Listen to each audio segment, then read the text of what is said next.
আসসালামু আলাইকুম, সবাইকে স্বাগত জানাচ্ছি বিডিভিউসে। আপনাদের সাথে আছি আমি ফাহাদিয়া মিতো।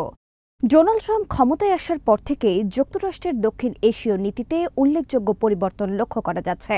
দুই পারমাণবিক শক্তিধর প্রতিবেশী পাকিস্তান ও ভারতকে কেন্দ্র করে আবর্তিত হওয়া এই অঞ্চলের রাজনীতিতে যুক্তরাষ্ট্র গত কিছুদিনে পাকিস্তানের সাথে সম্পর্ক জোরদারের প্রক্রিয়া শুরু করেছে। অন্যদিকে নয়াদিল্লিকে দূরে ঠেলছে ওয়াশিংটন। সম্পর্ক বৃদ্ধির অংশ হিসেবে পাকিস্তানের সাথে তেল উত্তোলন চুক্তির ঘোষণা দিয়েছেন ডোনাল্ড ট্রাম্প। এছাড়া বাণিজ্য, সামরিক সহযোগিতা, সন্ত্রাস দমন সহ বিভিন্ন ইস্যুতে দুই দেশের কর্মকর্তাদের মাঝে যোগাযোগ বৃদ্ধি পেয়েছে। 2 মাসের মধ্যে দ্বিতীয়বার হোয়াইট হাউসে দাওয়াত পেয়েছেন পাকিস্তানের সেনাপ্রধান। সবকিছু মিলিয়ে তাই ইসলামাবাদ ও ওয়াশিংটনের মধ্যে সম্পর্ক উষ্ণ হওয়ার একের পর এক লক্ষণ স্পষ্ট হচ্ছে। সাম্প্রতিক সময়ে পাকিস্তান যুক্তরাষ্ট্র সম্পর্কের নানা দিক নিয়ে প্রতিবেদন তৈরি করেছে আহমেদ বাইজিদ।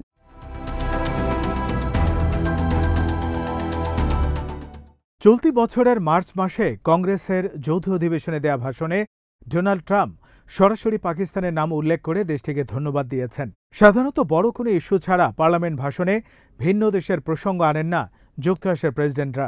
কাবুলে বোমা হামলার ঘটনায় প্রধান অভিযুক্ত ব্যক্তিকে আটক করতে পাকিস্তানের সহযোগিতার জন্য সেদিন কৃতজ্ঞতা প্রকাশ করেন ট্রাম্প। 2021 সালের আগস্ট মাসে আফগানিস্তানের কাবুল বিমানবন্দরে আত্মঘাতী বোমা হামলায় প্রায় 200 জন নিহতের ঘটনার মূল হোতাকে অনেকদিন ধরে আটকের চেষ্টা করছিল যুক্তরাষ্ট্র।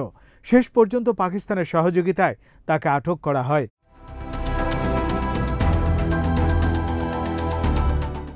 ট্রাম্প ওই ঘটনা ভাষণে উল্লেখ করার পর দুই দেশের মধ্যে নিরাপত্তা সহযোগিতা বৃদ্ধির আভাস পাওয়া যায়। অনেকে বলতে শুরু করেন ইতিমধ্যেই দুই দেশ নিরাপত্তামূলক কার্যক্রমে আগের চেয়ে বেশি পরস্পরকে সহযোগিতা করছে। এই ঘটনার 3 মাস পর পাকিস্তানের সেনাপ্রধান ফিল্ড মার্শাল আসিম মুনিরকে হোয়াইট হাউসে মধ্যাহ্নভোজের আমন্ত্রণ জানান প্রেসিডেন্ট ট্রাম্প। সেটি ছিল প্রথমবারের মতো পাকিস্তানের কোনো সেনাপ্রধানের জন্য এককভাবে হোয়াইট হাউসে সফর।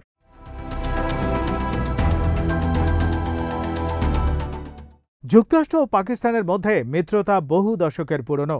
1947 সালে পাকিস্তান স্বাধীন হওয়ার পর থেকেই ইসলামাবাদের সাথে ঘনিষ্ঠ সম্পর্ক রক্ষা করে চলছে ওয়াশিংটন। বিভিন্ন সংকটে তারা পাকিস্তানের পাশে দাঁড়িয়েছে।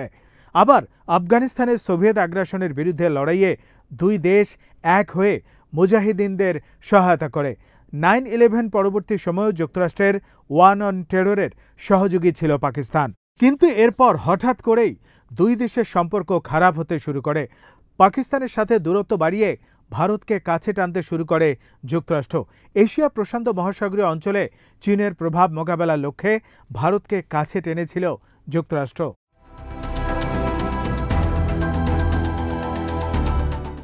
ভারতের সাথে কয়েক বছর যুক্তরাষ্ট্রের ভালো দহরম মহরম চলছে, কিন্তু ডোনাল্ড ট্রাম্প দ্বিতীয় মেয়াদে ক্ষমতায় আসার পর তাতে ছেদ পড়ে। যদিও ট্রাম্পকে নিজের বন্ধু দাবি করতেন ভারতের প্রধানমন্ত্রী নরেন্দ্র মোদী, তা সত্ত্বেও ভারতকে দূরে সরিয়ে দিয়ে পাকিস্তানকে কাছে টানতে শুরু করেন ট্রাম্প। জুন মাসে পাকিস্তানের সেনাপ্রধান যখন ট্রাম্পের সাথে হোয়াইট হাউসে বৈঠক করেন, তখন মধ্যপ্রাচ্যে চলছিল তুমুল উত্তেজনা।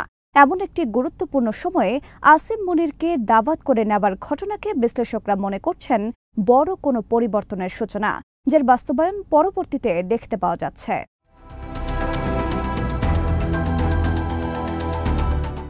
বারাক ওবামা প্রশাসনের সময় থেকেই পাকিস্তানের সাথে যুক্তরাষ্ট্রের সম্পর্ক খারাপ হতে শুরু করে। জো বাইডেন প্রশাসনের সময়ও দূরত্ব বেড়েছে, কিন্তু ডোনাল্ড ট্রাম্প এসেই সম্পর্কের মোড় ঘুরিয়ে দেন। ট্রাম্প যখন কংগ্রেসে দেয়া ভাষণে পাকিস্তানের প্রশংসা করেন, তার 2 সপ্তাহ আগে হোয়াইট হাউস সফর করেছিলেন ভারতীয় প্রধানমন্ত্রী নরেন্দ্র মোদী। তার সত্ত্বেও ওই দিন থেকে পাকিস্তানের সাথে সম্পর্ক বাড়াতে থাকে যুক্তরাষ্ট্র। এর পেছনের কারণ হিসেবে ট্রাম্প প্রশাসনের আগ্রহ যেমন ছিল, তেমনি ছিল পাকিস্তানের দিক থেকে জোর তৎপরতা। করাচি ভিত্তিক সাংবাদিক ও আন্তর্জাতিক ভাষ্যকার শাহরিয়ার জাফরি তার এক লেখায় বলেন, ট্রাম্পের ওই বক্তব্যকে দ্রুততার সাথে ক্যাশ করতে শুরু করে পাকিস্তানের সরকার ও সামরিক বাহিনী। শুধু সন্ত্রাসবাদ মোকাবেলায় নয়, বাণিজ্য, খনিজ সম্পদ উত্তোলন, জ্বালানি সহযোগিতার মতো খাতগুলোকে সম্পর্ক উন্নয়নের চেষ্টা চলে।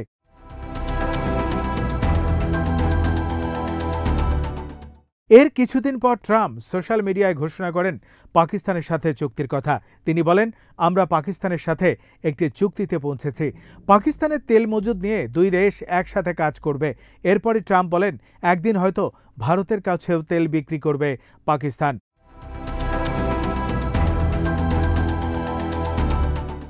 ট্রাম্পের এই মন্তব্য ছিল দক্ষিণ এশিয়ার রাজনীতিতে অনেক বড় একটি বাঁক বদলের আভাস। এটি শুধু দক্ষিণ এশিয়ার সবার দৃষ্টি কাড়েনি, কৌশলগত পুনর্বিন্যাসের সূচনাও করেছে।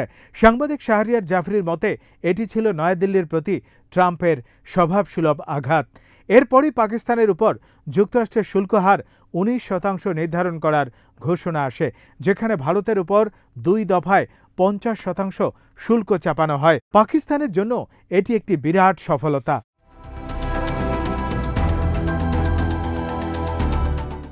পাকিস্তানের সেনাপ্রধানকে ট্রাম্পের দাওয়াত করে নেবার বিষয়টি সহজভাবে নিতে পারেনি চিরপ্রতিদ্বন্দ্বী ভারত।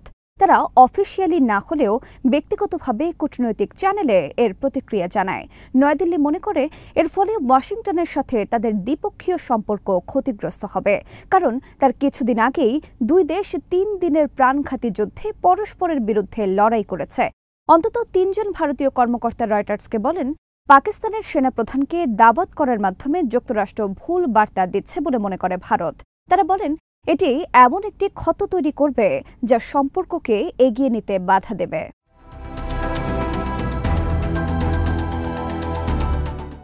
মে মাসে ভারত ও পাকিস্তানের মধ্যে 3 দিনের যুদ্ধের সময় প্রেসিডেন্ট ডোনাল্ড ট্রাম্পই প্রথম সোশ্যাল মিডিয়ায় যুদ্ধবিরতির ঘোষণা দেন। তিনি জানান, ইসলামাবাদ ও নয়াদিল্লি তার চেষ্টায় যুদ্ধবিরতিতে রাজি হয়েছে। যদিও যুদ্ধবিরতিতে ট্রাম্পের ভূমিকার কথা অস্বীকার করে ভারত। ভারতীয় কর্মকর্তারা দাবি করেন, ভারত ও পাকিস্তানের সরাসরি আলোচনায় যুদ্ধবিরতি কার্যকর হয়েছে।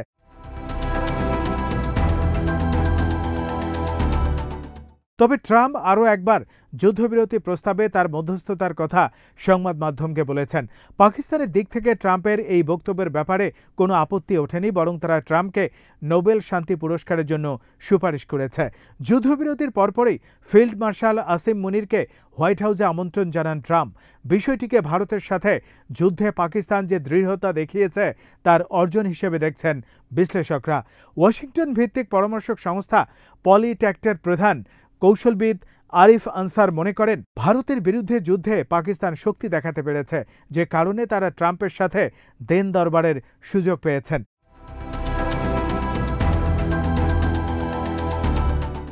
এই বিশ্লেষক বলেন, এই যুদ্ধ দেখিয়ে রাজনৈতিক ও অর্থনৈতিক চ্যালেঞ্জে থাকলেও পাকিস্তান বড় প্রতিপক্ষের উপর দাপট দেখাতে পারে। এই বিষয়টি প্রেসিডেন্ট ট্রাম্পকে প্ররোচিত করেছে কৌশলগত স্বার্থ রক্ষায় পাকিস্তানের সাথে আলোচনায় বসতে। এই বিষয়ে পাকিস্তানের সাবেক মন্ত্রী ও বর্তমান পার্লামেন্টের সিনেটর ফয়সাল ভাদওয়া বলেন, গত কয়েক দশকের মধ্যে এই প্রথম পাকিস্তান কোনো চাপ বা শর্ত ছাড়াই পারস্পরিক সম্মানের জায়গা থেকে যুক্তরাষ্ট্রের সাথে বোঝাপড়া করছে। এটি অবশ্যই ভবিষ্যৎমুখী কৌশলগত অংশীদারিত্ব।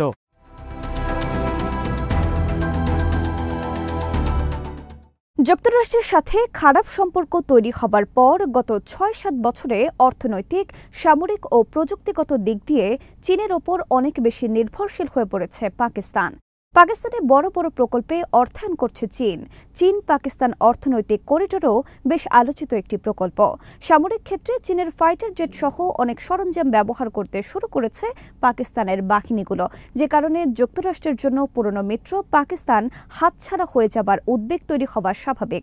কাজেই পাকিস্তানকে কাছে টানার মাধ্যমে ট্রাম্প এসবের ড্যামেজ কন্ট্রোল করতে চান কিনা সেই প্রশ্ন উঠতে পারে। তবে কারণ যাই হোক, দিন শেষে এই সম্পর্কে লাভবান হচ্ছে পাকিস্তান।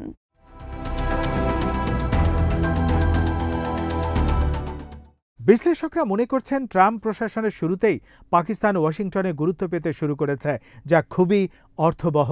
আগামী কয়েক বছরে এই সম্পর্ক আরও দৃঢ় হবে। যুক্তরাষ্ট্র পাকিস্তানের সাথে বিভিন্ন সেক্টরে বোঝাপড়া বৃদ্ধি করবে।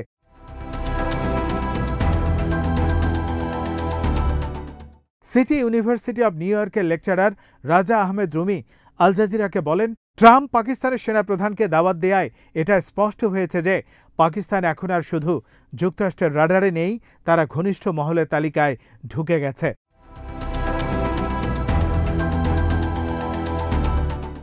সিনেটর ফয়সাল ভাদওয়া জানিয়েছেন, মূল্যবান খনিজ অনুসন্ধান, ক্রিপ্টোকারেন্সিতে বিনিয়োগ, ডিজিটাল গভর্নেন্স সহ বিভিন্ন বিষয়ে যুক্তরাষ্ট্র ও পাকিস্তানের সাথে সহযোগিতার সম্পর্ক গড়ে উঠতে শুরু করেছে। এছাড়া দুই দেশ দীর্ঘমেয়াদী একটি কৌশলগত প্রতিরক্ষা চুক্তি নিয়েও আলোচনা করছে বলে জানান তিনি।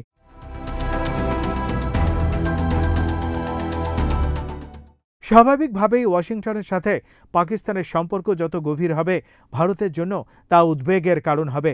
যুক্তরাষ্ট্র যদি পাকিস্তানকে অর্থনৈতিক ও সামরিক সহযোগিতা আবার দিতে শুরু করে, তাহলে পাকিস্তানের জন্য সংকট কাটিয়ে ওঠা সহজ হবে, যা ভারতের জন্য তৈরি হবে নতুন চ্যালেঞ্জ।